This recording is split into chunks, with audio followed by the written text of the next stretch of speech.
point, right? Like there's nothing that's more difficult than trying to get somebody to offload 100 different types of tokens that all use a different blockchain and all require a different wallet. A lot of people who are buying assets, again, like don't even really maintain wallets for a lot of this stuff, and they use exchanges as a proxy. Now, obviously Celsius was a little bit different, but not substantially different. So from a simplicity standpoint, it makes sense. From a market dynamic standpoint, I think it represents some troubled times for some of, especially the smaller tokens that they're holding.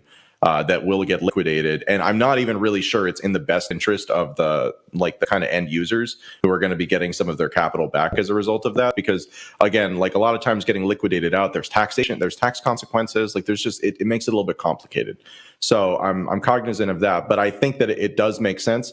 And it definitely, again, is an improvement relative to what we've seen in the past, where, you've got, Mt. Gox in Japan, 2013 failure, still finding its way to unwind. And in some ways that's great. Again, like the keeping your crypto as like somebody who's in a coma, that's always a good strategy. But at the same time, the lack of that liquidity can really kind of hurt. So I think this is threading the needle, and it's one of the less dumb things we've seen in the Celsius saga to date. Will? Yeah, I take a markets angle on this story. To me, the thing that popped out is the fact that Ethereum is being used as a liquidation asset here. All these other altcoins are just going to starve because the liquidity is going to be driving out of them, depending on what is in the Celsius filings as of now, and I'm not familiar with those, but all those tokens are going to be dumped onto the market, moved into BTC or ETH, and that is bullish for both BTC and ETH. I don't know how much pressure is going to put on both those coins, but the fact that we have this big holding of altcoins moving into BTC and ETH means that those two assets as denominators and trading pairs are going to strengthen, right? And that's going to drive down altcoin markets. And we typically see this during bear markets, right? Where altcoin season is far in the rearview mirror. A lot of these coins die. They have no liquidity. People forget about them, move on to different projects. But typically one or two survive and they do well. Historically, that's been Bitcoin. But over the last 3 years, Ethereum has really popped up and been a coin that, alongside Bitcoin, has been able to withstand any pressures from a bear market. Comparing 2018 and 2022, you can see that there's been a big difference in people's purview of what Ethereum is. In 2018, Ethereum fell by over 90% during that rough time, right? The coin was close to over $1,000, if not over $1,000, during the top of that market, and then it dropped all the way down to $80. This last time around, it went as high as 4,000, and I think it dropped as low as about $800, but it's rebounded to about 1,500 and held its position pretty well. And I think that's because, Zach, not only are the legal rules seeing it as a commodity, but also traders, investors are seeing it as something else than all these other altcoins that are out there. Jen? Well, you kind of covered the question I was going to ask. I was going to ask Adam, what this means for altcoin markets starting July 1st if all of these coins are getting sold back into the market. But you answered me, so I'm going to pass it over to Zach. I don't know. Hopefully this provides closure pretty soon to Celsius's creditors. We saw on that little screen grab that at one point, 1.7 million customers called Celsius their home for crypto, which, ouch, sorry guys. So hopefully a bit of closure for them. Again, I think the tax implications that Adam brings up about, having these assets being forced liquidated into, arguably more sound assets, but still you take that hit when you're getting those funds back out. But it's interesting to see kind of the bankruptcy process wind its merry way, right? This is something that we're going to see for a number of firms, and Celsius kind of seems to be the one that's actually progressing in the most sane fashion. So this is an update for folks. Check it out. July 1, they're talking with the SEC, perhaps a bit more clarity on whether ETH is indeed a commodity in their eyes following the release of the Hinman documents and more. So anyway, that's it for the first half of the show. I'm going to hit pause, and I'm going to look at these denim shirts that we're wearing, me and Will at least. Maybe Adam isn't wearing a denim shirt. My bad. Okay. Fact check myself on that one. All right. Enough of that. When we come back from the break, we're going to talk about Trump NFTs. This time, Melania. They love those NFTs, those Trumps. We're going to talk about that and more here on The Hash. Thanks for being here.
Welcome back. Regulation in the U.S. is a thorny subject. In fact, that's putting it mildly. Many crypto companies are pushing back, but one in particular, known as Prometheum, is taking a different approach and seemingly trying to stand out by saying that the SEC has in fact done enough, even if they haven't themselves yet secured permission to operate, and when they can operate, seem to have no significant tokens that they could actually enable for trade. Jen, why don't you start us off with this interesting story? This is just like a web that I can't wait to see what part gets untangled next. I think the Prometheum story is really interesting. Aaron Kaplan has been very public on his stance on the crypto industry. You know, he says that if you just treat everything as a security, you won't have any issue with the SEC. He's been on First Mover twice saying exactly this. And the last hearing that he was at, you know, he confirmed that Bitcoin and Ether won't be listed on Prometheum when they are finally available to the public, and that is the majority of the crypto industry. So there's a lot to untangle here. You know, of course, there's the conspiracy theorists that feel like Kaplan, you know, is out there projecting a certain narrative. But I think it's also important to hear the other side of the story. And I want to point to this tweet from Preston Byrne, lawyer at Brown Rudnick. He said a few weeks back, Aaron has been working on Prometheum since at least 2015, comes from a family of lawyers that has a law firm in Manhattan named for them, and has a view on tokens consistent with that background. There's nothing fishy here. It's just nobody noticed him until this week. A lot of responses to this tweet talked about, you know, meeting Aaron at conferences years back, and he's been working on Prometheum, et cetera, et cetera, et cetera. I don't know that the discussion around Prometheum, though, really gets us anywhere with regulation when we look at some of the tokens that have been in some of the previous filings. You know, they're not tokens that are widely traded or even widely known. And it doesn't get us to a place where we actually understand what securities are. You know, some of the tokens that are mentioned in the previous filings, the projects themselves have come out and said, these are not securities. So not only does it feel like Prometheum and Aaron Kaplan are defending themselves against the rest of the industry, but it seems like maybe some of the token projects they hope to deem as securities as they move forward with the SEC, they'll be up against the projects that are actually issuing those tokens. So like I said, a big web, and I can't wait to see which part gets untangled next. Will, what do you think? I think this guy is playing everyone like a fiddle. That's what I think. He went against the grain, and now everyone has a splinter in their finger and is a little upset about it, but we're talking about them, right? So go back to Preston Byrne's tweet here. He said he's known about Prometheum for years. He's known about Aaron for years. Nobody else in crypto really did, though. But now we do know about them, and we've had them on First Mover twice. They've been on Unchained podcast. They went to Congress and talked in front of everybody, getting so many different follow-up interviews. And that's going to bear fruit, even if people don't like what they're doing right now. So I think this is a very smart media strategy, and I think they're going to continue to push it. They might not even agree with what they're doing with the SEC stuff, right? Like maybe that is something we could take them as face value and say, like, that's what he thinks is the rule of law, and they think it's being fairly applied. But my meta take on this is a firm that is trying to build market fit in a very crowded room.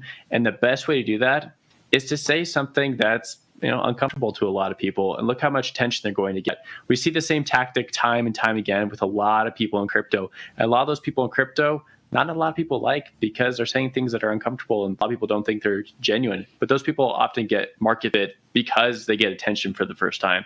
So that is my meta take on this whole story. Adam? Yeah, I think that's an interesting take on it, and I think that it's a plausible take on it. But to me, the explanation here could be a lot more simple. And I think that the telling part about it is that once they actually get approval to operate, they won't be able to list Bitcoin or Ethereum. And this kind of illustrates the whole problem with the SEC's approach, which is that the SEC regulates securities. So if they are regulating an exchange, then that exchange is trading securities. And a security can be a registered security, it can be an unregistered security, but they are fundamentally securities. And the conceit that is acknowledged here, you know, by not being able to list Bitcoin and Ethereum is that not everything is a security. And by nature of not everything being a security, effectively you're separating the world into cryptocurrencies over here, like Bitcoin and Ethereum, which these exchanges will not be able to trade because they're not securities. And then over here are tokens that look like securities, and they will be able to trade, but only with the constraints that are around securities, which include you can't transfer them in many circumstances if it's a Reg D exemption for a year. You can only own them or trade them or do anything with them if you're an accredited investor who has a net worth of over $1 million, not including your primary house or other kind of factors. So like that's the crazy part about it, is that this is actually an acknowledgement that what Coinbase and to a lesser extent Robinhood and other platforms are saying is correct, which is that, hey, even if we do everything that the SEC says that they want us to do, that actually would mean that we would become security exchanges and not crypto exchanges anymore. We would not be able to operate in our current core business, which seems like it's kind of a big problem for a regulator that says that everything fits within their rules. But Zach, what do you think? Big bad Aaron Kaplan. Yeah, he's certainly everyone's favorite punching bag these days. A lot of spicy commentary around the Unchained podcast that Will mentioned with the general counsel from Paradigm. And, the lawyer on that show was basically arguing to Aaron Kaplan and Prometheum that, hey, great, you have a license, you don't have a business. And that, I think, is what a lot of people are commenting on. They're saying, well, you've sort of, sure, you got this special purpose broker-dealer license, but you've also entered into a catch-22 where your business ultimately may be harmed by the thing that you think is going to unlock this massive wave of investment. And I think that's a fair point. And I think that's something that people are really locking in on as Prometheum goes out there and says, hey, this is the compliant path for crypto trading in the United States. And people are saying, well, if you look into it, that's not great. You're basically saying that it can't function for the two largest assets in the market, which is a big problem. So, I would definitely check out that podcast. It's a spicy one. The general sort of tone, I think, from Kaplan and the Prometheum crew that the rest of the crypto world is a bunch of scofflaws, as the Paradigm Special Counsel put it, is rubbing people the wrong way and is fueling the interest, attention, and drama around this story, as Will mentioned, whether that's going to serve them in the long run or not, and simply alienate them from the community of users and potential partners. I think that's probably the big question going forward for Prometheum once it can start to be functional. But hey, who knows? Will, I think you got the last story of the day. I do. Last comment. You can't get customers if people don't know who you are. And look, everyone knows who they are now. Okay, let's go over to the next story. If you missed out on the first wave of Melania Trump NFT, so you want to buy more, we have a story for you. They're launching the 1776 collection on Solana, $50 a piece at 3,500 unique NFTs celebrating America's history. These NFTs are coming to a market near you. Adam, you purchased a Trump NFT. Would you purchase a Melania Trump NFT? I don't think so. I think why? I need to know why. What's the difference between a Donald Trump NFT and a Melania Trump NFT for you? I mean, I like doing things first, and it was funny. So, honestly, most of my investment decisions in the world of crypto follow this rubric. I will warn you and not suggest that you follow it. but this is again this is a sequel, and there's nothing wrong with sequels. But honestly, it's a sequel to a movie I didn't even really like that much. So I figure I'm going to let other people go after this one. I do think it's the questions that I have when I look at something like this really are, how much is this worth to, because with the last deal, and I assume with this one as well, these are effectively licensing deals, right? Where you have a popular brand that speaks to a certain cohort of people, which is a very large cohort of people here in the US. And people are looking for, how do you get someone involved with NFTs on the Solana blockchain for the first time, right? Polygon was kind of the last one. So it does make sense to go after these things. But my question is, what does it actually pay? What is it worth to sort of the subjects who are licensing their likeness in order to do these? And what do those deals look like? That would be fascinating to find out. We're obviously not going to, but honestly, that's my big question about this. What do you think, Jen? Well, there were a couple Melania Trump NFT projects. I went back and did some digging when I really talk about the story, because I remember the Eyes one, but there was another one in between, and then there was she auctioned an NFT and it sold for a bunch of money. But then a report came out that said it was a wallet that was actually attached to her that purchased that. So Melania's been, being very crypto. Yeah, exactly. Melania's an undercover degen here, and now she has a new NFT collection. I wonder who's going out there and buying them. I mean, they are only $50, and you can get them with a credit card when you click on it. So maybe there are Melania fans who are going to learn a little bit about the Solana ecosystem by buying these. But Zach, I see you smirking over there, and I saw your hand up, so I know you probably have a spicy take on this. First of all, we need to make Will do all the NFT story intros, because yesterday's intro was an all-timer. He's like, do you like lawn art and NFTs. We have the story for you. And he just did that on this story as well. So I think we need to make that happen. This is like the future of fan engagement, as like silly as it sounds, right? This is all it is. It's fan engagement. The Trump family has a long history of licensing their likeness to be on various forms of merchandise. This is like us kind of talking about like whether or not like the Trump family like presidential like dinner plate is a really cool thing. We're just NFT and crypto nerds. Exactly. So we end up talking about it as though it means something. But really, it's just a tchotchke. And some people want to have a digital tchotchke. Others would rather have it on their dinner table to look at, or maybe in the fine china closet that never opens but has a glass window in front of it. So this is really kind of think what this is. I think it is something that ultimately supports the long-term use case for NFTs sticking around, right? Commemorative items are a big business. They're not sexy, exciting, or even worth commenting on most times, but they're here for the long haul and they probably bring a lot of money in aggregate. So the fact that we're seeing this with NFTs makes a ton of sense and actually is bullish that some of these mainstream figureheads are being like, well, yeah, we did it once. Let's try it again. Let's see what happens. And maybe that is going to be like why NFTs stick around, is because people like tchotchkes, even digital ones. Got to give it to Will. Close us out. What do you think about this one? I got a few thoughts. I'll leave it with the first Trump NFT stack did really well, but when he released a second, it was not great for hodlers of the first one. So perhaps in this case, we see a repetition of the past. I'm not saying short these NFTs, but it's not looking great for any Trump NFT holders out there. The market is looking a little sour, but we can close out there, Zach. Well, when the Baron Trump NFT drops, guys, get ready. That's going to be hot. There we go. The man is tall.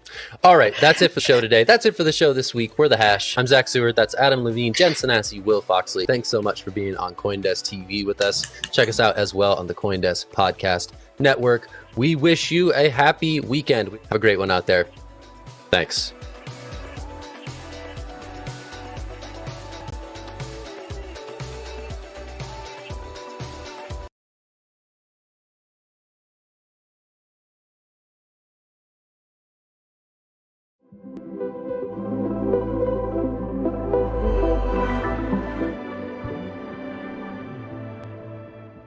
Welcome to Forecast IQ. As the world accelerates into the digital economy, we're going to help you stay ahead with the latest in Web3, crypto, and of course data. This is where we look beyond just the headlines to get you the insights and knowledge that will help you power smarter decisions. I'm Forecast's editor-in-chief, Angie Lau. Well, when it rains, it pours, and it's pouring Bitcoin ETFs, which appear to be the hottest bet in town. Fidelity, the investment manager with over 11 trillion US dollars of assets under management and 40 million customers, is once again trying for a Bitcoin ETF in the United States. On Tuesday, the block reported Fidelity is close to filing its application for a spot Bitcoin exchange traded fund, or ETF, with the SEC. Now, Bitcoin prices jumped briefly to $31,000 on the news Tuesday evening in Asia before retreating. Now, Fidelity had filed for another Bitcoin spot ETF in 2021 called Wise Origin Bitcoin Trust, and rejected by the United States Securities and Exchange Commission in January of 2022. So why try again just weeks after the SEC called out crypto in its expansive filing, calling it most securities? Well, Fidelity already sells a Bitcoin exchange-traded product in Europe, which is 100% backed by Bitcoin. That's in custody of Fidelity Digital Assets. And now it appears a race is emerging. There has been a spate of Bitcoin ETF applications in the United States from TradFi giants like BlackRock, Invesco, and WisdomTree in just the last 2 weeks. While some experts see this as a sign of rising interest in digital assets, Michael Silverberg of crypto fund Altab Capital says, while ETFs are more convenient for many types of investors, that doesn't make them better. In other words, exposure to crypto doesn't make it crypto. Tuesday also marked the launch of the first leveraged Bitcoin futures exchange traded fund called 2x Bitcoin Strategy ETF, offered by investment advisor Volatility Shares. The ETF is listed on the CBOE in Chicago, the largest options exchange in the United States, under the code BitX. Now, the ETF won't be investing in Bitcoin directly, but is focused on making gains from price changes in Bitcoin futures contracts. All right, speaking of ETFs, customers of HSBC Hong Kong can now trade, Bitcoin and Ethereum ETFs. According to Decrypt, ETFs are now listed on the bank's so-called Easy Invest mobile app that it has for its retail customers.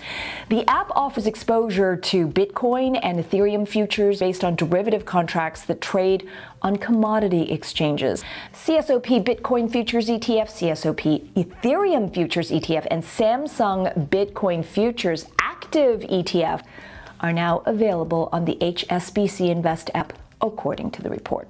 All right, now, since we are on the subject of Hong Kong, one of our favorite places, of course, the Special Administrative Region has been moving swiftly to bring regulatory clarity to crypto. We've told you about that. But now this, a landmark ruling from the city's High Court has recognized cryptocurrency as property. And some believe the decision could have wide-ranging effects on the regulation and taxation of the digital assets in the region. Forecast's Jenny Ortiz has this report. Earlier this year, in an unprecedented move, the Hong Kong High Court acknowledged cryptocurrency as property capable of being held on trust. This landmark outcome on March 31st, resulting from a judicial skirmish surrounding the defunct cryptocurrency exchange Gatecoin, is expected to reshape the landscape of digital asset regulation and taxation in Hong Kong. The ruling was given by Justice Linda Chan, who held the view that cryptocurrency ought to be regarded as property because it can be owned, transferred, and has inherent value.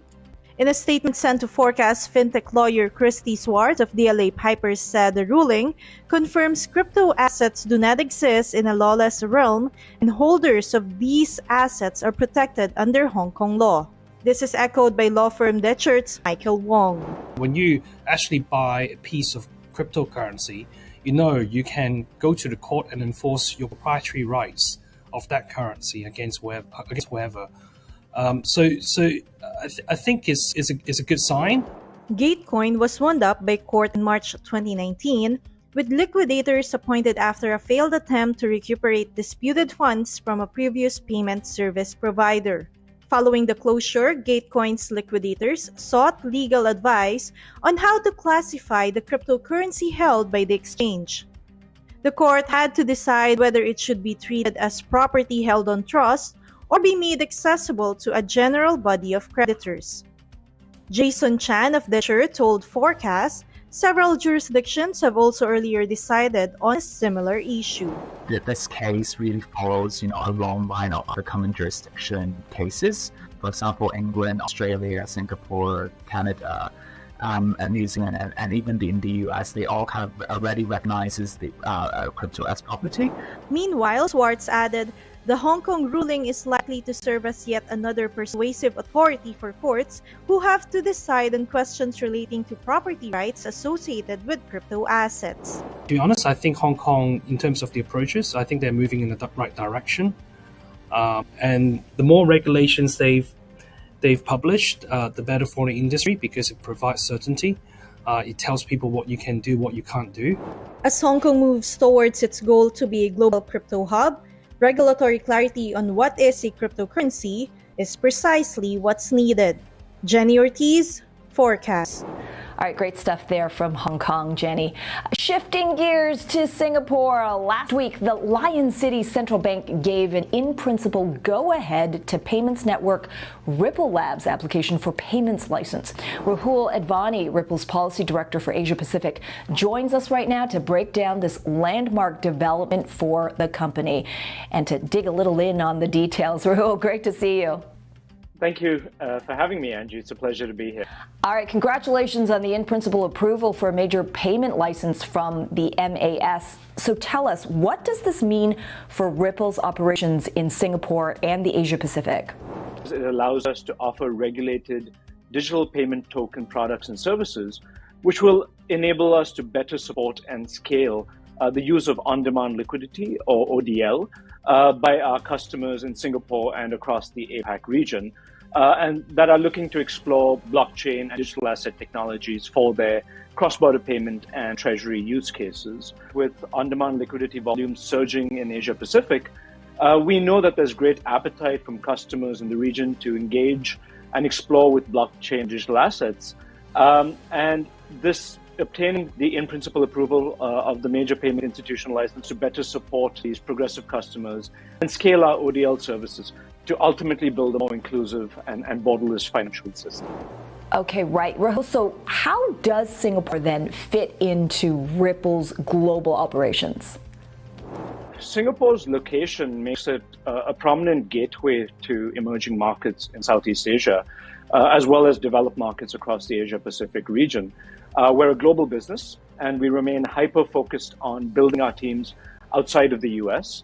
About 90% of our business is global, and Singapore, and to a large degree, the broader APAC region, is one of our fastest growing regions and remains high on our list for recruiting.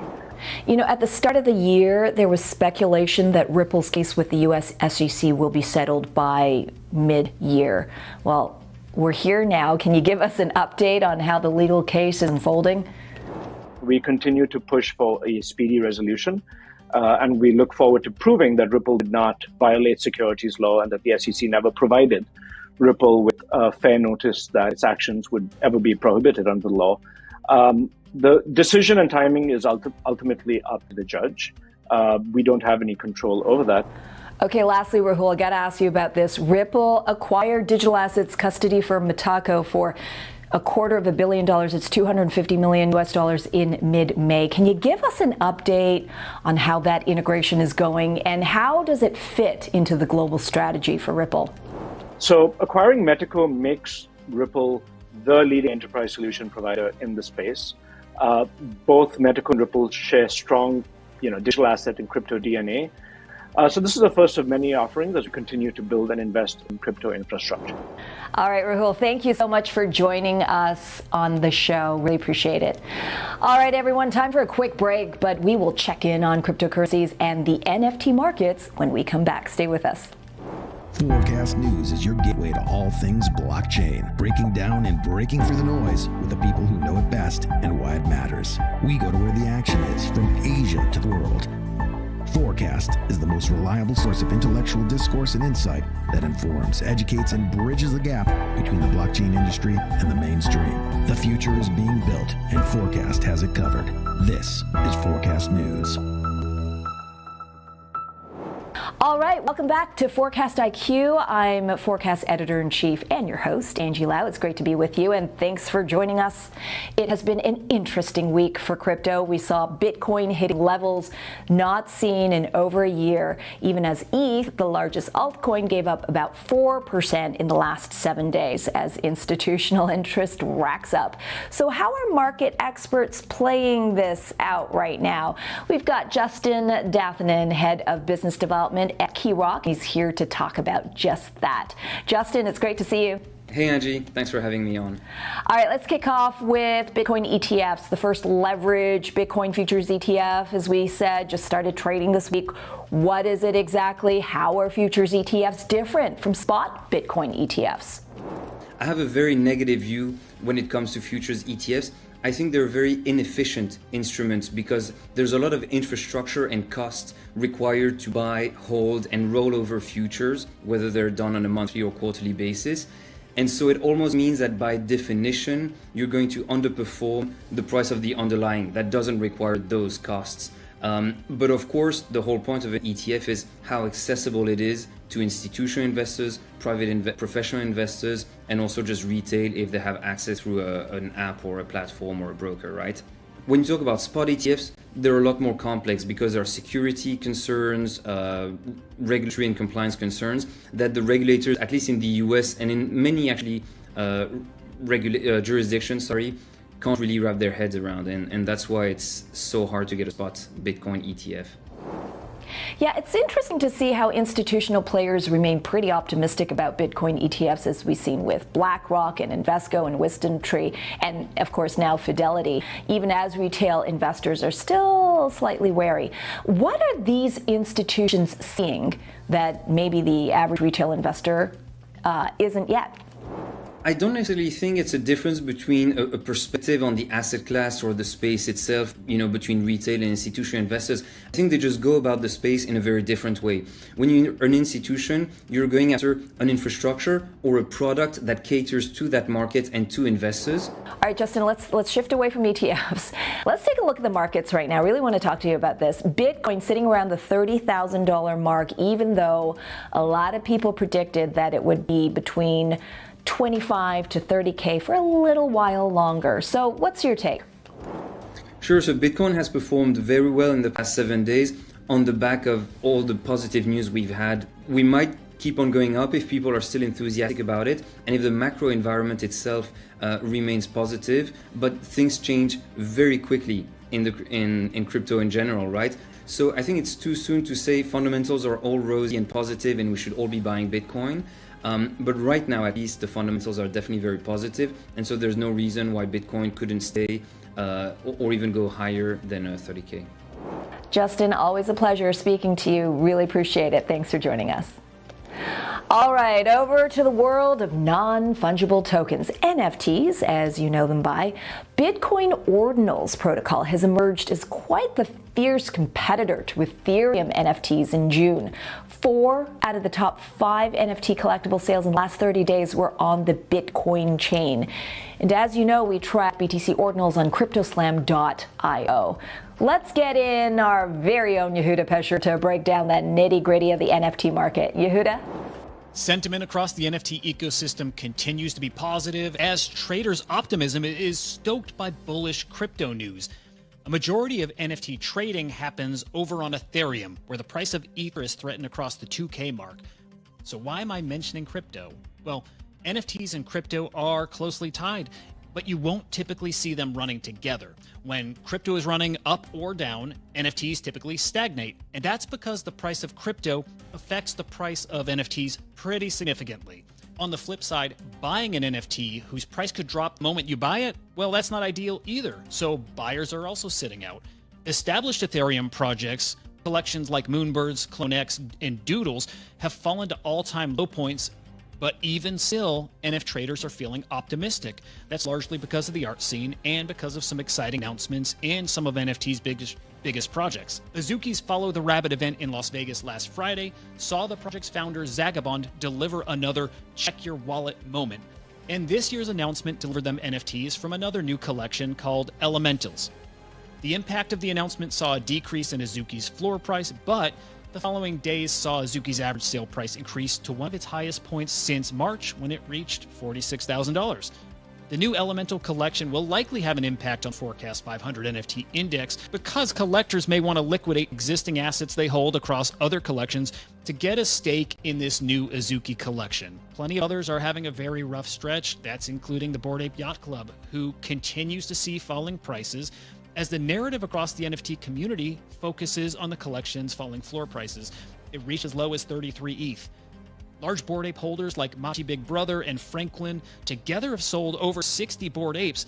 Other whales are taking their mid-tier apes and they're listing them at the floor, and that's leading to savvy traders scooping them up and quickly flipping them for profits. The discounted price has also led to a new anonymous wallet going on a shopping spree. Some exciting news has taken place over in the gaming world. Gods Unchained arrived on the Epic Game Store last week, bringing the NFT-based card game to a huge new audience. Though to say it's a new game isn't entirely accurate, Gods Unchained is actually one of the blockchain's oldest video games, being born on Ethereum in 2018 before migrating to its current home on Immutable X. That's for scaling purposes, and it seems like a very wise move at this point. Mythos Chain's NFL Rivals also made new this week as the free-to-play, officially licensed NFL mobile game crossed the 1 million download mark. Just as noteworthy is players are averaging 2-hour-long play sessions. These are all remarkable achievements considering it's the NFL offseason, so we'll see how this ecosystem grows once the upcoming season kicks off in September. And a history lesson to close things out. So Yuga Labs is publishing a book on the historic CryptoPunks collection, and this book will detail the collection's history as being one of the primary inspirations for almost everything you see in the NFT space today. The book will feature insight from some of the collection's most noteworthy collectors, including Beeple, Def Beef, and Snowfro, although there is backlash among the punks community from members who have been staples in the community and have helped grow the community for years now, who have so far been left out. That's a wrap on the NFT markets. I'll see you again next week with another market update. Always interesting in the world of NFTs. Yehuda, appreciate that very much. Thank you for joining. All right, on that note, let's take a quick break right now. We're going to focus on how crypto is faring in the world's most populous country. We are talking about India. Don't go anywhere. Forecast News is your gateway to all things blockchain.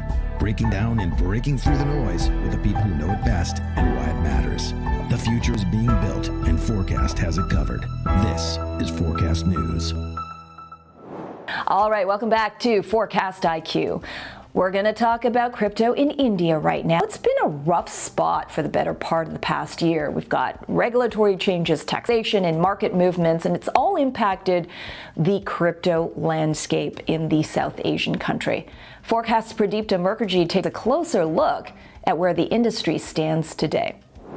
It's 100% speculative activity, and I would still hold the view that it should be prohibited. The message from India's central bank is clear. Crypto is not welcome in the country. India's crypto story can be traced back to 2014, when the nation's first crypto exchange, Unocoin, was set up. As digital assets rose in popularity, Indian entrepreneurs spotted a new opportunity.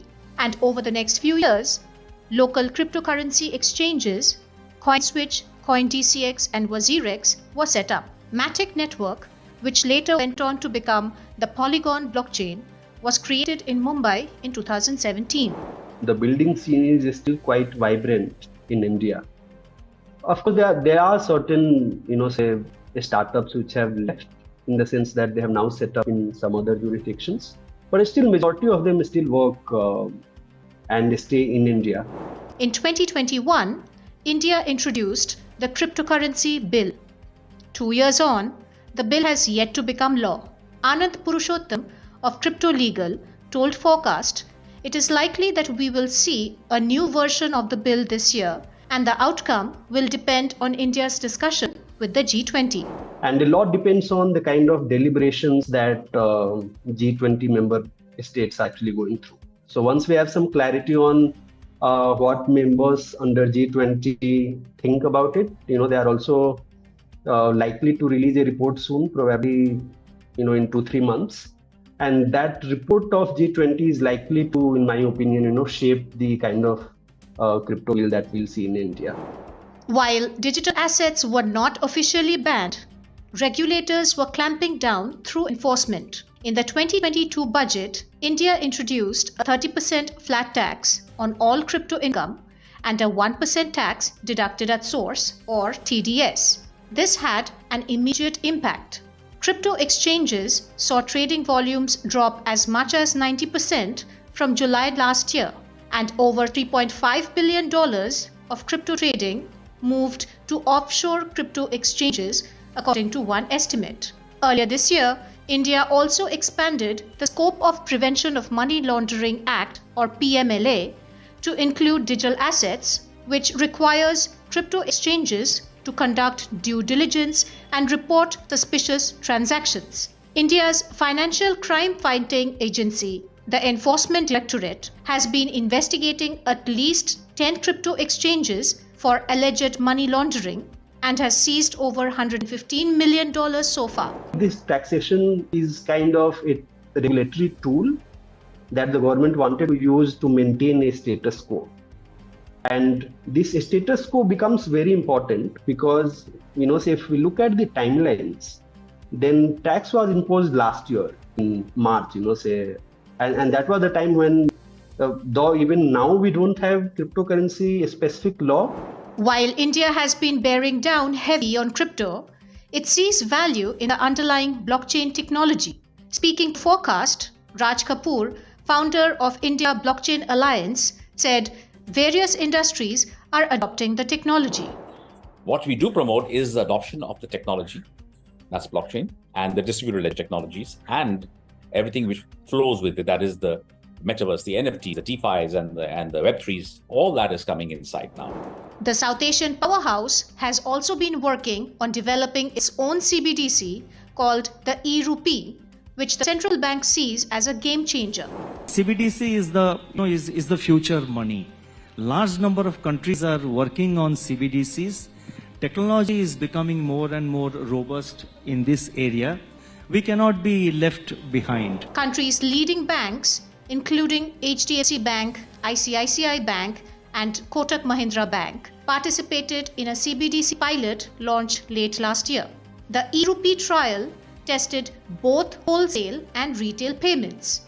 And just a few weeks ago, 6 Indian banks and JP Morgan launched a pilot to try real-time dollar settlements using JP Morgan's Onyx blockchain. India is also using its presidency of G20 to push for greater collective oversight on crypto assets and markets. Moreover, digital payments have taken the country by storm.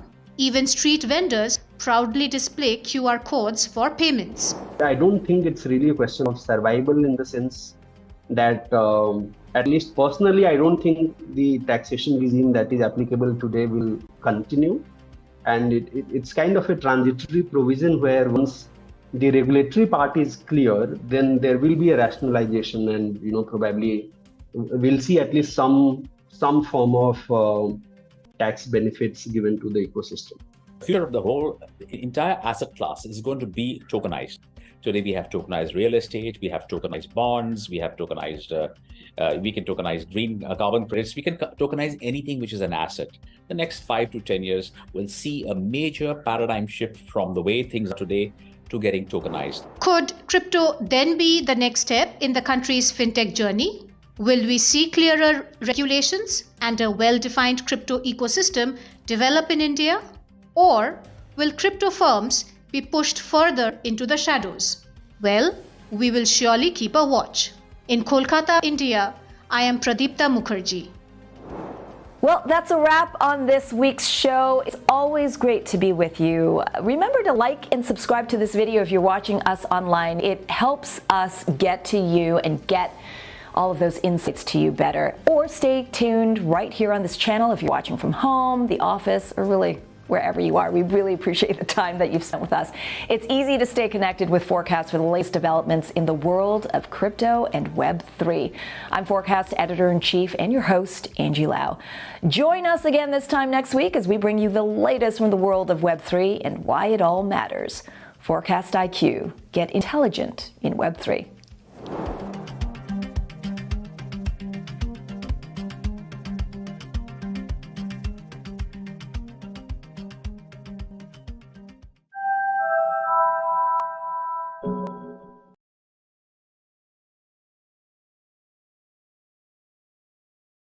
Hey, I'm Idris Elba, and I've got a big announcement. I'm going to be at this year's Meridian in Madrid. Ain't that right, Danelle? No hay libros en la biblioteca. Bueno, I think Danelle's busy. Question is, will I see you there?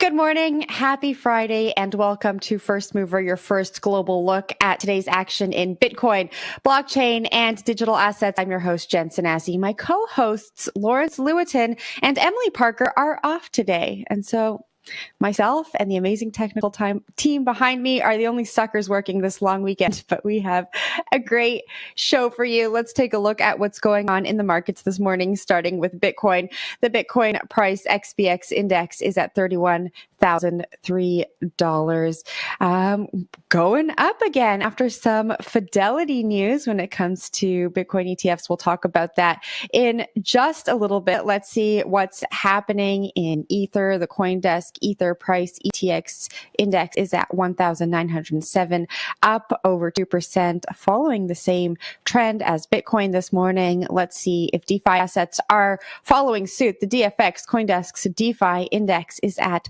112, up almost 7% this morning. All right, let's talk about that Fidelity news that is moving markets this morning. Fidelity has refiled paperwork for its Wise Origin Bitcoin Trust, joining the wave of spot Bitcoin ETF applications after BlackRock, Invesco, and WisdomTree. Joining us now to discuss is CoinDesk Global Policy and Regulation Managing Editor Nick Day, who's also the editor of CoinDesk's State of Crypto newsletter. Good morning, Nick. Good morning and happy Friday.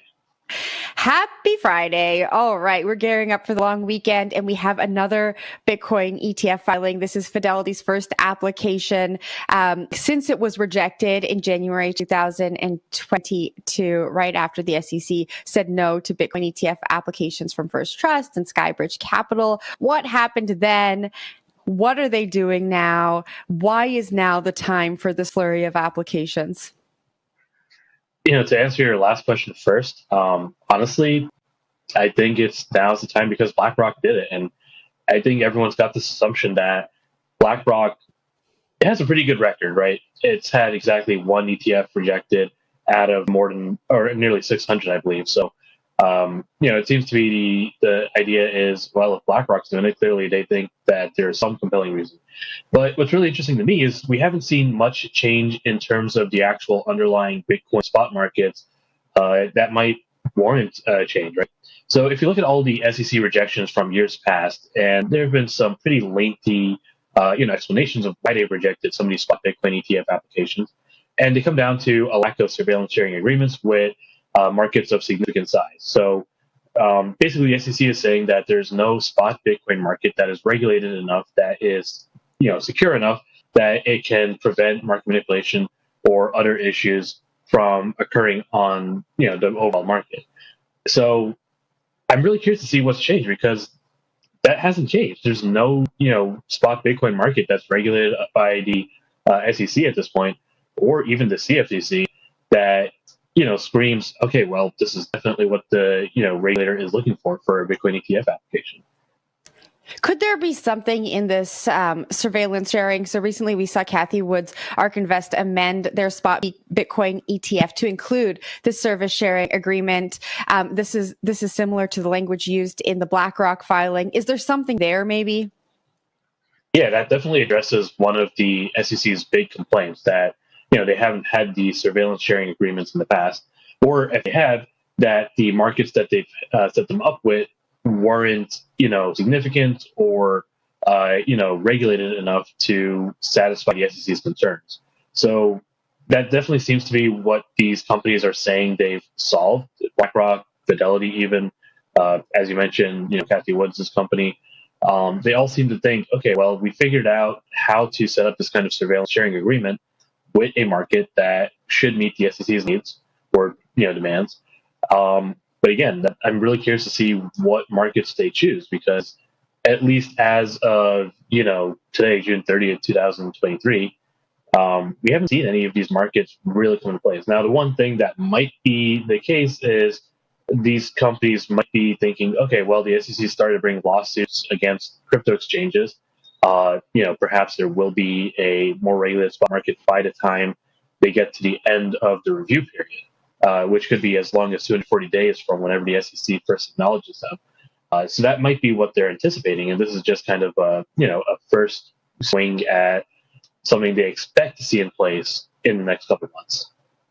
I think it's important you bring up more than 200 days number. This isn't something that's going to happen tomorrow. There's a process here. And as we saw on that graphic that was flashing on the screen just a moment ago, there have been 30 tries so far, according to some data. Talk to me about the next steps in the application process. What can we expect? So the thing we're looking for right now is the SEC's formal acknowledgement that it is reviewing these applications. That's going to kick off the first 45-day review period, at which point the SEC will have the option of extending or approving or disapproving the application. My guess is, and this is what the SEC has done with every single one of those applications before, is they will extend the review period to go through the full 240 days. But right now, all we've seen are the initial forms filed by the issuers, so by BlackRock and Fidelity. What we need to see is the SEC post on their website and on the Federal Register a document saying, okay, well, we have received this thing, we have begun looking at it. That could happen, soon. It could take a few weeks, but generally it follows pretty quickly from once the first form, the 19B4, is filed. Any indication from your reporting, from a regulatory perspective, why there's so much excitement around this when these ETFs exist in places outside of the US? Like, is there just hype around this, or from a regulatory perspective, is there something here that we should be watching more closely?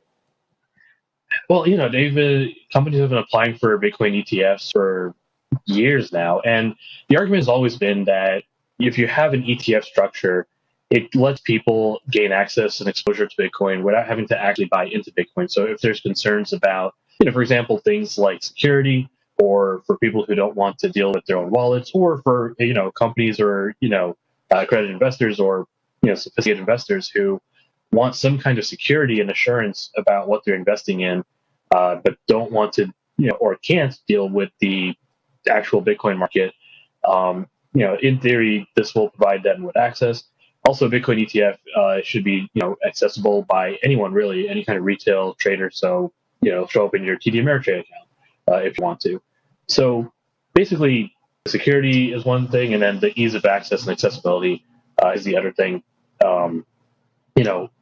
A lot of people just really want to see whether or not there will be mainstream interest in Bitcoin through an ETF structure, where there might not be if they're stuck trying to buy Bitcoin on their own wallet and self-custody or trusted custodian or anything like that.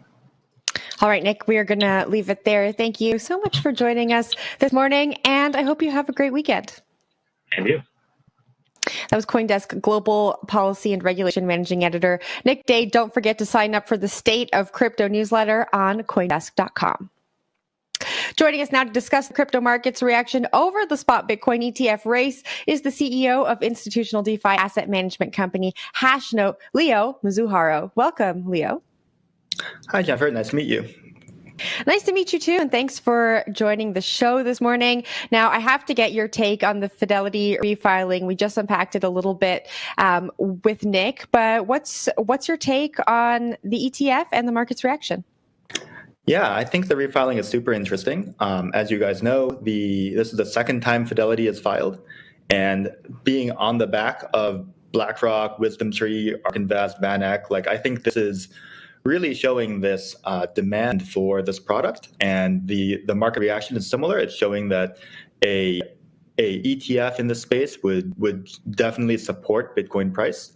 I think one thing that might be worth noting here is, to some extent, all of these institutional providers all applying for this ETF at the same time almost acts as a challenge to the SEC's decision-making process here.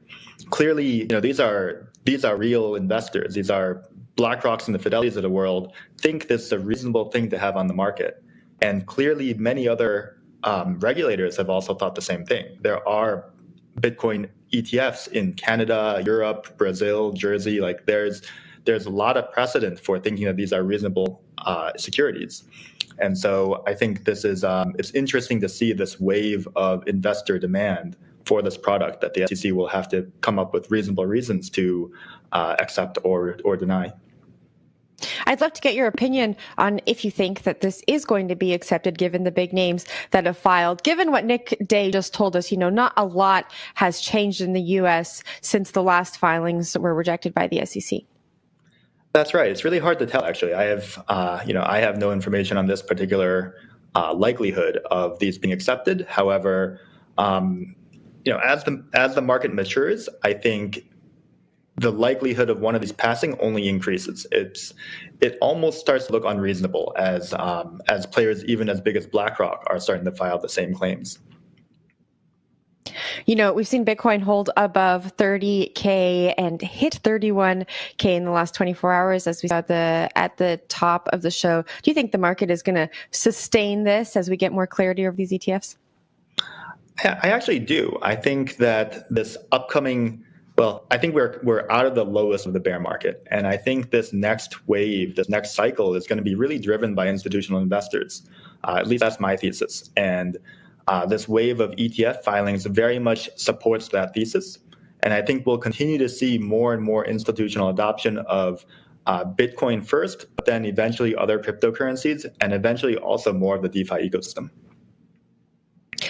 Today, Bitcoin option contracts worth roughly $4.5 billion expired on the Deribit exchange, which controls over 85% of the global options activity. It's also the end of June. You know, we're halfway through the year. What are your expectations for July? Well, I think July is going to be a relatively quiet month, although no months are ever quiet within crypto. But I expect a steady grind. I think we've seen a very consistent upward trend since March, and I'm looking to continue to see positive headlines and positive movement out of this ecosystem. There's a big conference happening in Paris mid-July, and generally speaking, conferences where people have shown new technologies and new products within the ecosystem have been very positive for the market.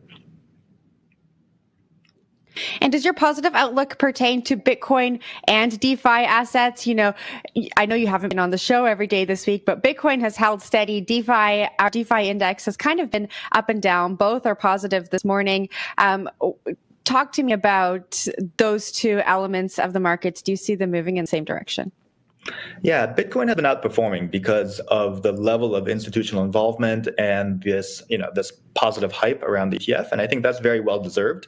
Bitcoin is definitely going to be the biggest asset for a while in terms of institutional adoption and just general market knowledge, I think.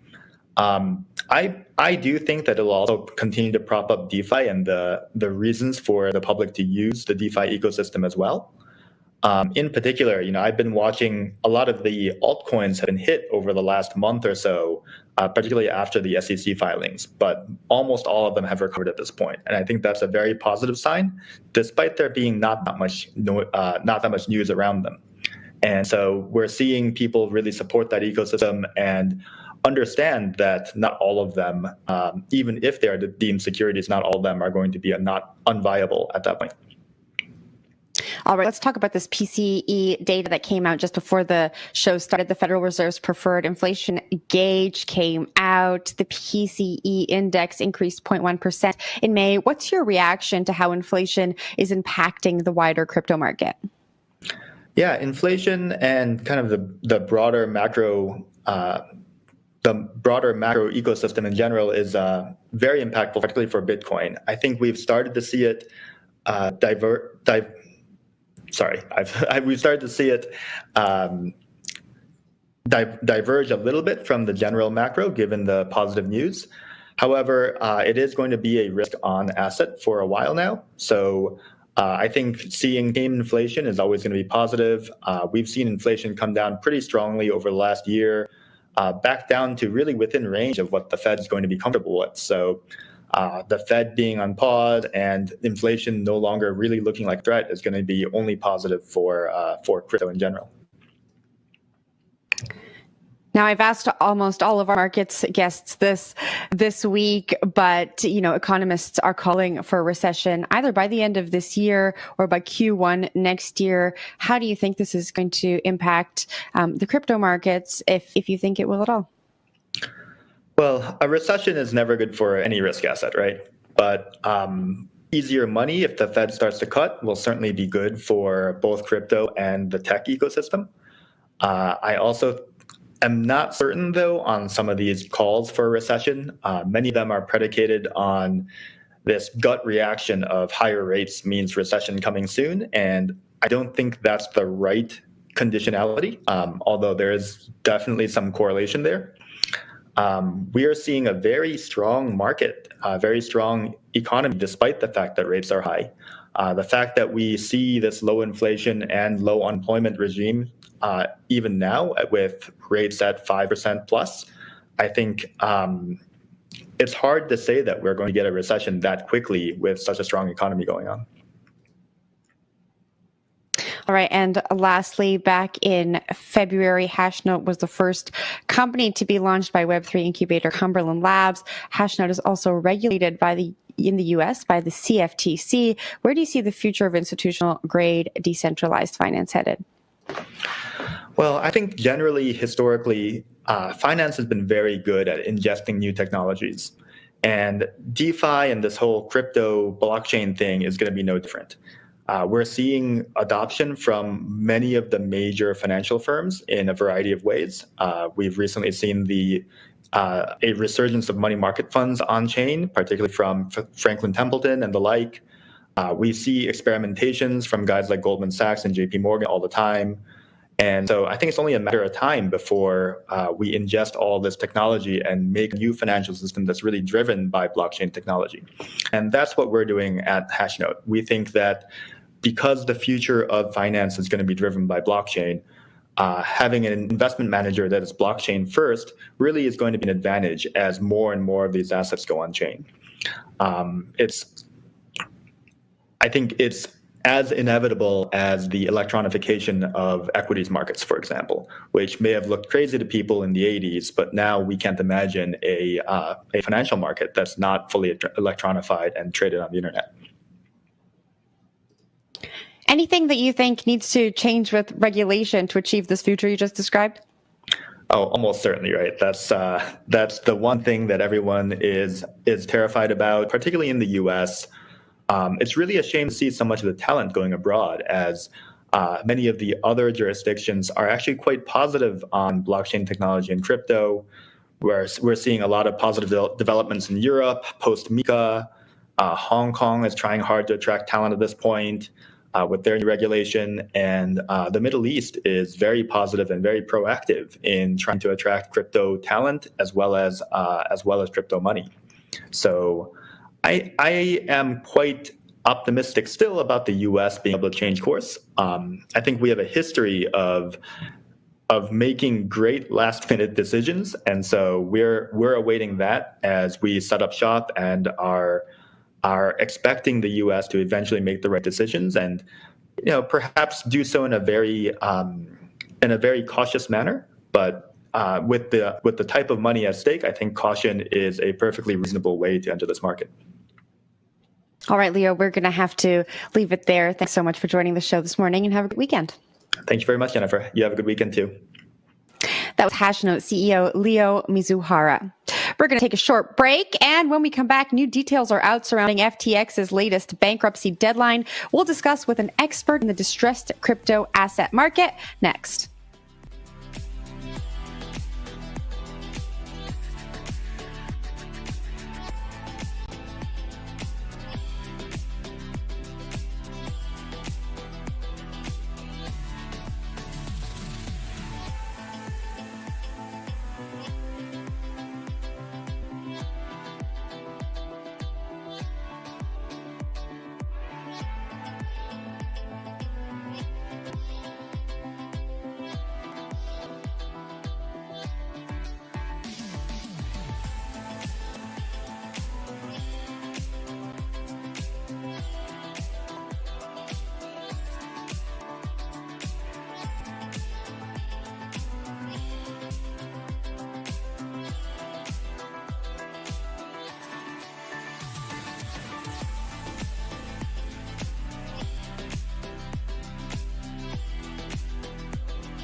The State of Crypto is presented by Tron, connecting the world to the power of cryptocurrency. Could FTX come back to life? The infamous crypto exchange is talking to investors about a relaunch. This is according to a report from the Wall Street Journal. Joining me now to discuss is 507 Capital Managing Partner Thomas Brazil. Welcome to the show, Thomas. Hey, thanks for having me. Thanks for being here. Now, according to this Wall Street Journal report, current FTX CEO John Ray said the company, quote, has begun the process of soliciting interested parties to the reboot of the FTX.com exchange. Talk to me about what you think about this as an FTX creditor yourself. Yeah, I think it's good to see them following all possibilities for recoveries, whether that's through litigation and, the regular sort of what are called preferences and fraudulent transfers and as well as marshaling assets. But then, going concern value is always more than liquidation value. So it's good to see them at least entertain the idea, even though I do still think that it would be a bit of a tall order for them to do. It's good to see this exercise happening. Okay, you say it will be a little bit of a tall order. What do you think is the likelihood that something like this comes to fruition? Well, it's looking increasingly more likely. So the probability has gone up over the course of the bankruptcy. But I would say it's still probably below 50% probability. If you really made me put a number, I'd probably say maybe a 20 to 30% chance. I think what the debtor is going to do is they're taking proposals from parties in the market who could actually run this business, and if that means equity in the new company for creditors, that's fantastic. We would be supportive of anything that we think maximizes creditor recoveries. But if someone's just going to show up and run the estate and get free optionality on the back of creditors, we would not be in favor of that. So the details are very important. I know I'm asking you to speculate a little bit here, but any inclination, any ideas who these investors might be, who these interested parties might be? Yeah, I mean, it would be a who's who of, crypto firms. I mean, I'd heard the Figment floated around. I heard the Wave Financial guys name floated around from a few parties in the background. These are all guys that were looking to do things with, probably with Voyager and definitely with Celsius. So it's the same parties that are, you see it in every cycle, when you have downturns, or every industry, when you have downturns and you're in a strong position, you look to consolidate and you look for business opportunities. And so it's not, it's anybody with cash and with the team to be able to potentially do this. Yeah, I mean, everything we're talking about makes sense here. Do you think that the brand is able to revive itself? Crypto I guess crypto investors maybe have short memories. No, I think that if it's confidently run with some capital put in by whoever the sort of plan sponsor is, in the same way that Celsius was run, their sort of plan is contemplated to be done, then we would be supportive, and I think that would be great for the estate. But yeah, again, it's still lower probability. It's just good for the estate to see it out. And I hope I answered your question there, but I rephrase it if I didn't. No, that was perfect.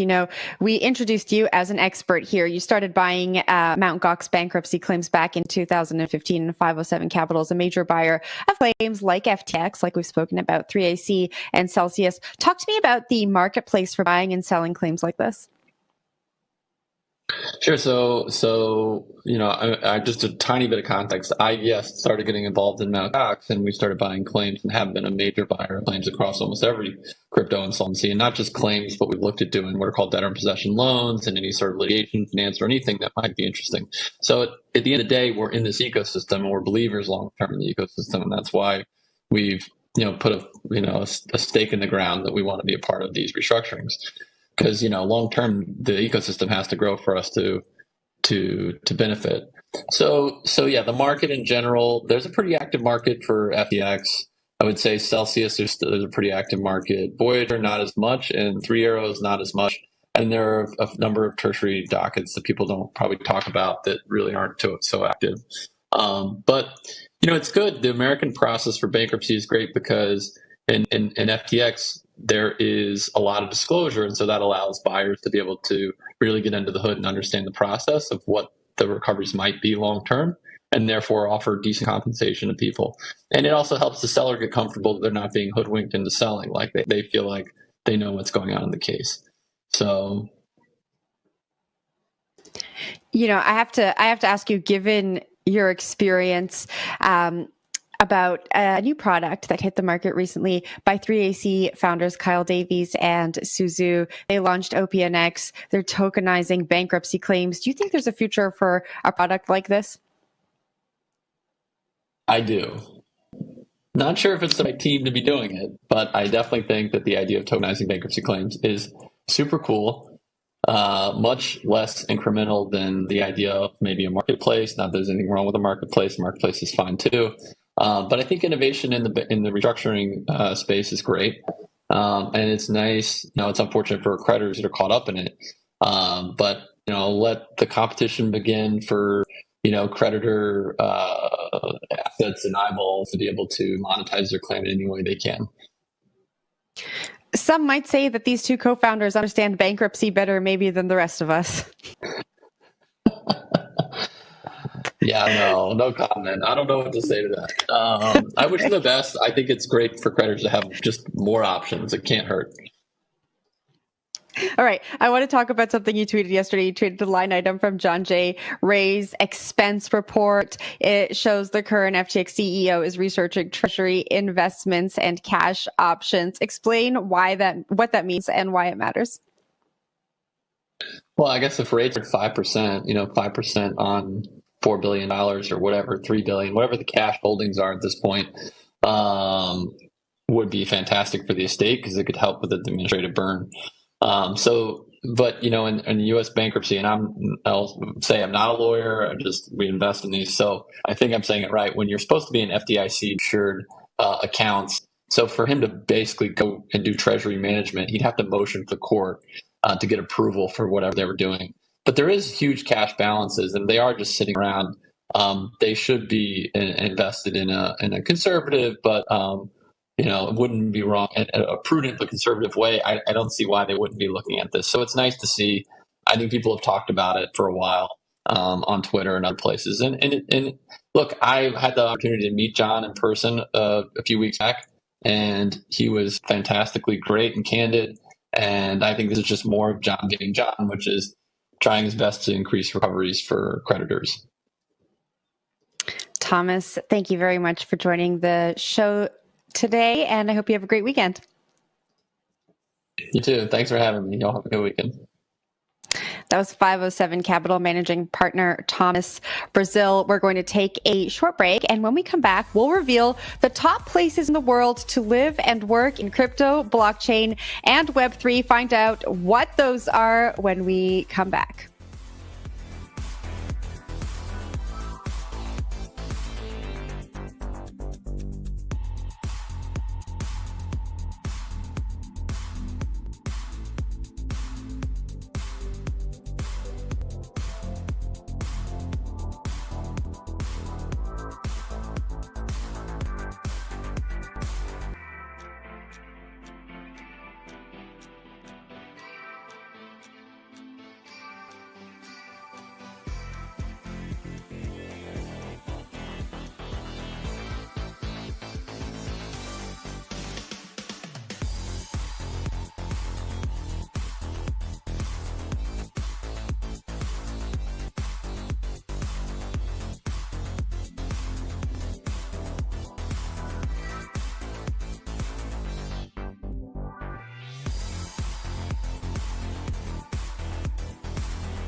Good morning and welcome back to First Mover on CoinDesk TV.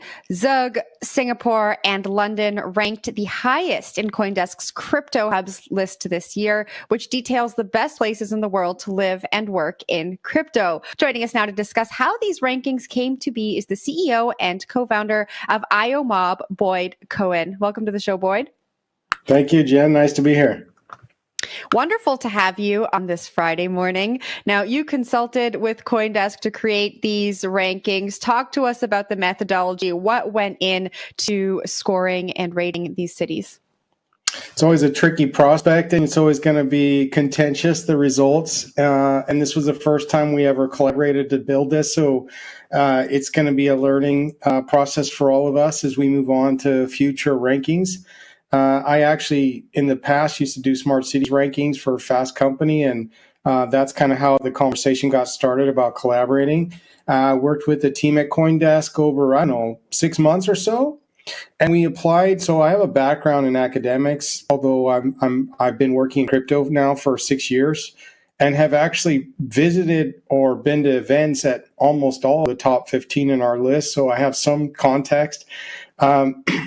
We went through kind of a blended process that's somewhat academic and then very practical. In the end, you have to be a bit practical when you do a ranking like this, because there's so many different ways of capturing the data and using the data to actually try to come up with a credible ranking that people would actually, accept on its face as being a neutral, credible result. And in our case, what we did was stage one. We reached out to experts we knew globally, and we specifically sought out people in less obvious places too, so that we had a more holistic approach to this. And the first question was, name the top 20 cities in your opinion, or regions or hubs, because we define it as hubs. So the idea was, you never know. There are areas in the world where it's not just a city, but maybe a region or like a couple cities combined that are creating like the Silicon Valley for crypto, right?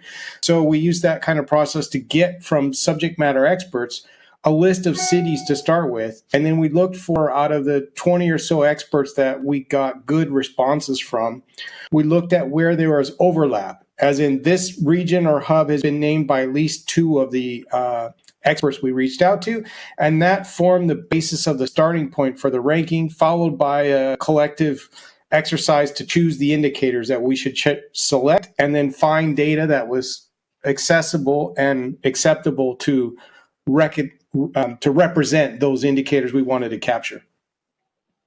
Okay, so definitely a thought-out process in putting this list together. You said you visited all of the countries that not all, most of them. Most of them. Any cities that you were surprised to see make the list?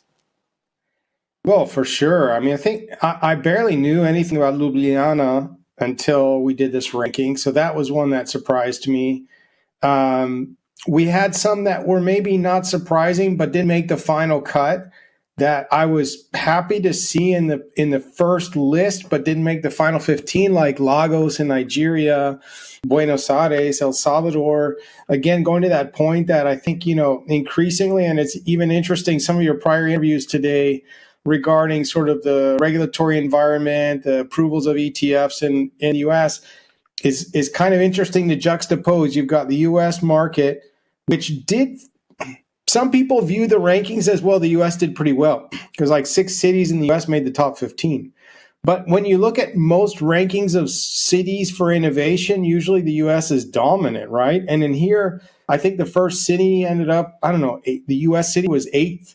So every other cities from around the world before U.S. cities appeared. And that is because of the regulatory environment. Whereas you find in some of these more developing countries and cities like Lagos and others, you have a much more favorable environment. El Salvador, where they actually, of course, used Bitcoin as legal tender. Talk to me a little bit more about how regulation played into the scoring here. We just saw a graphic that had the weights for the scorecard. How important was regulation when putting this list together? Yeah, this was something we debated internally. I mean, obviously, any ranking, selecting indicators is already a challenge. And then deciding the weighting of those indicators is another challenge. And we had a lot of debates about it, but in the end, for us, it was just so critical, the regulatory regime, because without it, you really just don't have a solid foundation for a vibrant crypto ecosystem. Whether you're a startup, whether you're a venture fund, whether you're a digital nomad, if you have a antagonistic relationship with the regulation bodies around crypto, it's really hard to have a flourishing crypto ecosystem. So, you could argue that it is surprising that there were even 6 cities from the US that made the list, or North America that made the list, given the frankly terrible regulatory environment you find in the US, compared with, and one of your previous guests just talked about it, Abu Dhabi, Dubai, Hong Kong, Singapore. So many cities and regions are really taking a leadership, London, taking a leadership position on not saying we're going to regulate by enforcement, but we're actually going to embrace these kinds of initiatives, this kind of innovation around crypto. And we want to attract the world's innovators around crypto. And, there's that recent story with Andreessen launching an office in the big venture fund in London. And one of their biggest rationale was specifically the regulatory uncertainty in the US versus the certainty around it in the UK. Wrap this up for us as we go into the weekend. What does this list of cities tell you about the state of crypto on an international stage? What I actually kind of love about it compared to most traditional sort of innovation indices is how decentralized and democratized hubs of innovation around crypto are. I think if you looked at most tech industries, you would see more bias exclusively in the Western world, particularly Europe and North America. And what I love about crypto is, by default, by its design, it is a democratizing technology. And therefore, we're having these hubs emerge all the way down to Lagos, to El Salvador, and of course to Dubai and other markets. That's what kind of has me the most excited about the future, is that we're not like putting all our eggs in the basket of Silicon Valley, but instead seeing flourishing ecosystems all around the globe. Boyd, thank you very much for joining the show this morning. Thank you, Jen. My pleasure. That was the CEO and co-founder of IOMob, Boyd Cohen. Head to Coindesk.com to check out the rest of the cities that made our crypto hubs list this year. That's it for First Mover. I'm Jen Sanasi. Thank you so much for coming and joining us this morning. It will be off for the weekend, but back on Monday. I know it's a long weekend for most, but we'll be back right here on July 3rd. In the meantime, you can catch the hash today at noon. You're watching CoinDesk TV.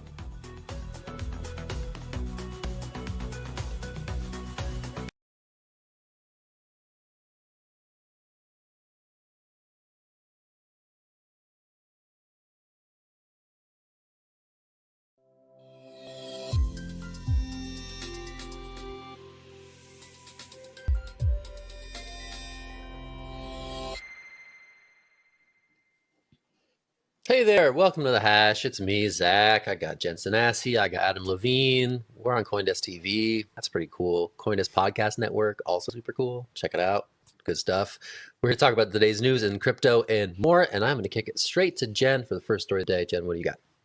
All right, we got some more developments with FTX. According to a report by the Wall Street Journal, FTX is moving ahead with plans to restart its international exchange. CEO John J. Ray III is quoted in the article saying that the company has, quote, begun the process of soliciting interested parties to the reboot of the FTX.com exchange. Sources say the company has already had early talks with investors about different structures, including possibly a joint venture. Adam, I'm going to kick this one off to you. Seems like FTX 2.0 could be on the horizon. What do you make of this? Well, I think it makes sense just from the perspective of, if you were going to try to get value out of this brand, then this would be the way to do it. FTX, although it had a pretty abrupt fall from grace, really was a top exchange for a good amount of time. Not necessarily for folks in the US. We weren't really allowed to use it, much to my chagrin at the time. But in hindsight, that turned out to be pretty all right. The reality, though, is that if they can reboot it, then there probably is substantial brand value to be had there. And that could wind up being a better way to recover, much of kind of the losses that appear to have been incurred here for folks who have funds trapped in there. It could also work out well for the company as well, because it likely would mean that not just kind of beyond the restarting, that there would be some type of equity allocation that would actually go to people who are owed money by the exchange. And so that could then allow the company to keep kind of more liquid capital and go from being something that just gets liquidated, down to nothing, to pay off what it can, to instead continuing as a going concern, which would be better for some of the parties who are involved here. So I think that it makes sense. I think ultimately it'll be hard to pull off. There's a lot of challenges around trying to reboot this type of brand in this type of situation, but it makes sense that they would try. Zach?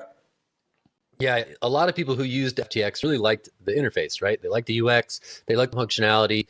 People were fans of it. Whatever was going on behind the scenes wasn't evident to them. The massive dumpster fire that apparently was FTX and Alameda wasn't apparent to a lot of users who really sang the praises of the trading interface at FTX. So the idea that they would kind of roll out that technology certainly makes sense. I think it shows some forward thinking by John J. Ray III, JJ Ray out here launching things despite maybe some initial skepticism that this would ever come to pass. I know we expressed a lot of that skepticism on this show previously. So if this ends up being the case, I mean, yeah, hats off to him for trying to get money back into the system and pay out people who were harmed by what appears to be, or what is alleged to be, a pretty massive fraud. So yeah, it's going to be interesting to see. I think the thing that I'm most interested in is which backers back FTX 2.0, which venture funds sign their name on the line, put their name next to the FTX brand and say, you know what, we're doing it. We're going all in. There was some fans of this product in the past, and we think we can breathe some life into it in a way that makes sense. That to me is actually going to be the interesting thing. No names were mentioned in the piece, but reportedly at least, JJ Ray is making the rounds and saying who wants to back this thing. I'm very curious to see who that ends up being. Jen? Yeah, the piece said that parties that want to be involved must submit indication interest by the end of this week. So if you're watching and you want to be a part of this, you have until Friday. And the piece also said that Figure is allegedly interested in helping FTX restart. You'll remember that they bid on the rights to Celsius, but lost to the consortium that won that bid. So interesting. I am also very curious to see who could get behind this, but it sounds like it's probably, Adam, to your point, one of the better ways to get funds back into the hands of customers, to give customers some kind of something that can make up for what's happened over the past year with FTX. I see Will Foxley has joined us. Will, what are your thoughts on the possibility of FTX 2.0? And welcome to the show. Thank you. Thank you so much. I don't know what you guys just said, so I might just be repeating it, but that's okay. I'm going to still say it with enthusiasm. I think they should relaunch FTX 2.0. I hope they do go along with this. Why? Because there's a lot of creditors involved with this, and maybe everyone who's involved here can get some money back. We've seen all the other stories of failed exchanges, right? People get like 10 cents back on the dollar, 14 cents back on the dollar. Well, what if there's a world where FTX is able to reboot itself and pay back everyone the full amount of their money in USD terms? That's a pretty fantastic ending, though a very unlikely one. And there's a lot of people on crypto Twitter who are pushing for FTX 2.0. They're like putting it in their bios. They're putting in like their handles saying like, we want this to occur.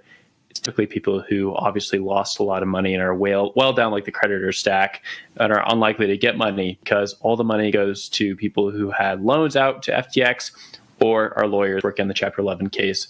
So that's what I'm cheering for. I think there's a place for another exchange out there. It's sort of like the Ledger news yesterday with the institutional trading firm that they're trying to boot up.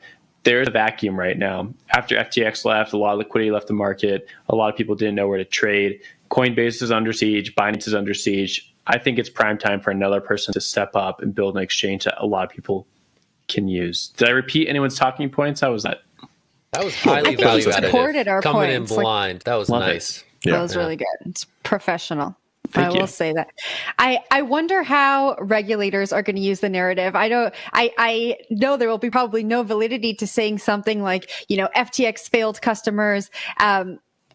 There was like massive wrongdoing behind the scenes, and here we are. FTX is back again. I can see regulators saying that. I can see them using this narrative to push regulation that maybe is not favorable to the industry. Not saying it has any validity to it, but I can see that happening. Separately, customers have until the end of September to submit bankruptcy claims. So I just wanted to get that in there. If you are a customer of FTX, you should be receiving a link to submit your bankruptcy claim, and you have until the end of September to do that. That is my public service announcement to the people.